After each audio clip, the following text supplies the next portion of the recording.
Good afternoon, my name is Ola Tamanova and I want to thank everybody who joins us at Ukraine Media Center Ukrinform. It's been 10 years of the war and today is day 484 of the full-scale invasion of our homeland by Russian aggressor. And I traditionally want to thank all the mass media who tell the world the truth about our heroic resistance and about this war.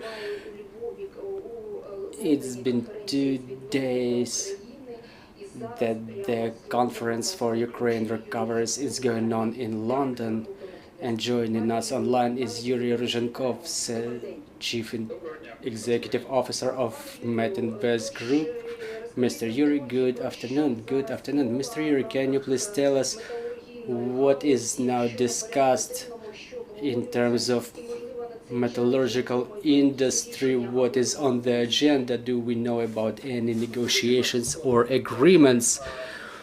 Well, today we presented the concept of the green metallurgy within the recovery of Ukraine program, transformation of metal industry into a decarbonized industry. It's a very good opportunity that emerged unfortunately as a result of the war, but it's still a very interesting opportunity that can bring Ukrainian metal industry to the leading positions in the world.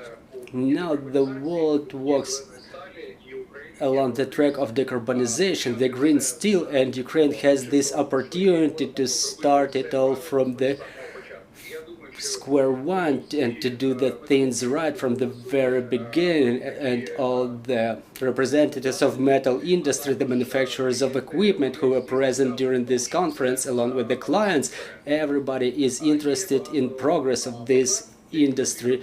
There's still a lot of problems in terms of regulations and cost of capital that need to be solved, and first of all we need to win the war and only then to start the reconstruction. But I think that the preparatory steps can be made already now, and this is what the participants of the round table have agreed upon.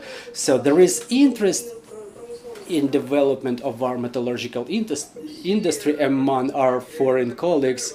All the foreign partners understand that if or when Ukraine becomes a part of European Union, and we become a part of European Union right after the victory, they understand that Ukraine should be reconstructed right away as a integral component of European Union, as the integral component of European manufacturing chains. So they're interested in building on those things, on those deposits of ore that are present in Ukraine, with the people who know how to work and using the renewable power sources, something that can give us an opportunity to become competitive in the European market of green steel. So talking about the perspectives, the directions we're about to start moving in, we understand that it requires quite a significant investments. Are our metallurgical giants ready to move in that direction? Well, our giants were ready even before the war, talking about Metinvest, before the full-scale invasion, even before the 16th of February last year. We presented a strategy which included transformation of the steel works, steel manufacturers of Metinvest, into the green steel. We were going to build green metallurgy in Mariupol within the next 5 to 7 years. So we were ready to this even before the invasion. We are still ready, and we plan to invest in manufacturing of green steel. Mr. Yuriy, I cannot help but asking about the compensation of damage inflicted on us by the Russians, including the metallurgical industry. We understand that Metinvest has lost 2 big facilities in Mariupol, plus Avdiivka with its chemical facilities. So what are the steps that you're taking in the direction of seeking the compensation? Well, we have documented all the losses that were inflicted upon us, and we submitted relevant complaints to the European Court for Human Rights, and we will sue Russian Federation and we will enforce the losses from them. We see no other option. Do other companies from Ukraine get engaged in the similar processes? For what I know, for the time being, the SKM group companies are getting involved in these processes, but I don't know about other Ukrainian companies, honestly. Thank you very much for this information, dear colleagues. If we have questions on the floor, please proceed. Vladislav Obuch, Ukrinform.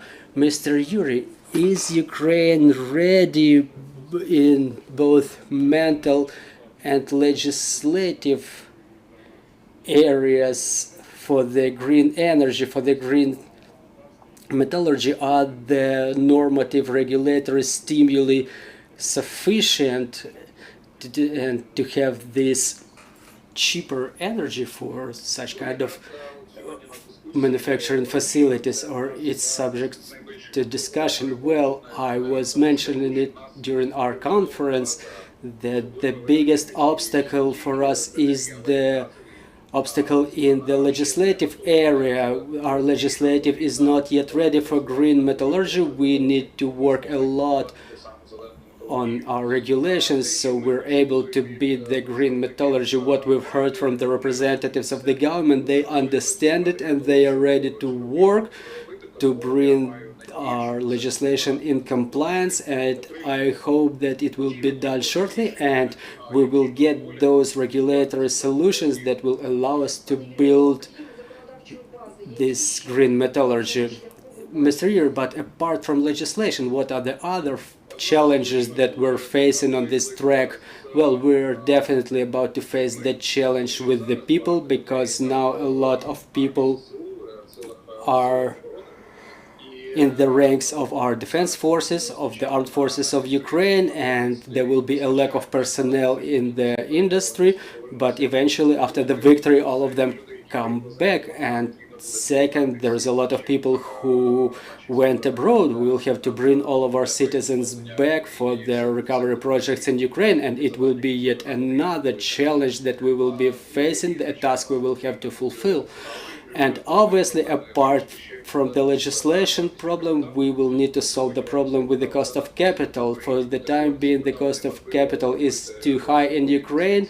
We cannot make any long-term investments given this cost of capital, and we have to work with the government and the financial institutions to solve this problem. Thank you very much for joining our broadcast. I'm reminding you, dear colleagues, joining us was Yuriy Ryzhenkov, Chief Executive Officer of Metinvest Group. Thank you for joining our broadcast. We want to thank our armed forces for this opportunity to have events like this, and our team is preparing the schedule for tomorrow, so stay tuned. Thank our armed forces, and glory to Ukraine.